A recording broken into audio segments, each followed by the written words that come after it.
Sosok emak-emak labrak Rocky Gerung di Mabes Polri, anggota Gerakan Nasional Tangkap Rocky Gerung. Inilah sosok emak-emak yang labrak Rocky Gerung di Mabes Polri. Sebelumnya diketahui jika media sosial dihebohkan dengan video yang memperlihatkan momen Rocky Gerung dilabrak wanita usai diperiksa di Mabes Polri. Hal tersebut membuat banyak pihak penasaran dengan sosok wanita yang berani melabrak Rocky Gerung. Lantas siapakah sosok emak-emak labrak Rocky Gerung di Mabes Polri? Sosok emak-emak yang labrak Rocky Gerung itu merupakan anggota dari Gerakan Nasional Tangkap Rocky Gerung. Sang wanita tak diketahui namanya itu tampil dengan rambut pendek dengan kacamata hitam ketika melabrak Rocky Gerung.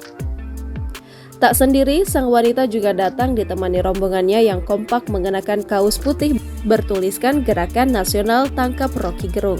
Lebih jauh sebelumnya, diketahui jika saat itu Rocky Gerung yang baru diperiksa di Mabes Polri sendiri tampak merasa kaget dilabrak sang wanita hingga membuatnya memilih mundur untuk menghindari keributan, dilansir dari akun Instagram @terang_media pada Kamis 7 September 2023.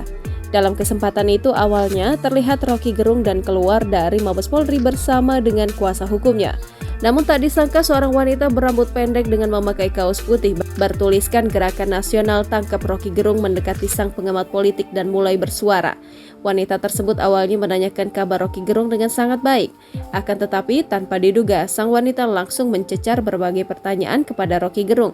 "Halo, apa kabar? Gimana pertanggungjawabannya?" kata sang perempuan sembari menyalami Rocky Gerung. Terus sebagai warga negara, tak sampai di situ saja, sang wanita terlihat ikut mendorong Rocky Gerung, namun pengamat politik itu terlihat terus berjalan seolah tak mengindahkan. Haris Azhar yang mengetahui hal tersebut kemudian mengingatkan sang wanita untuk tak melakukan penyerangan fisik ke Rocky Gerung. Saat itu sang wanita terus bersuara dan mengkritik Rocky Gerung yang hanya dapat terdiam. Hingga akhirnya untuk menghindari hal-hal yang tak diinginkan, rombongan Rocky Gerung akhirnya masuk ke dalam ruangan lagi dibantu pengamanan polisi. Jangan lupa subscribe, share, komen, dan like ya!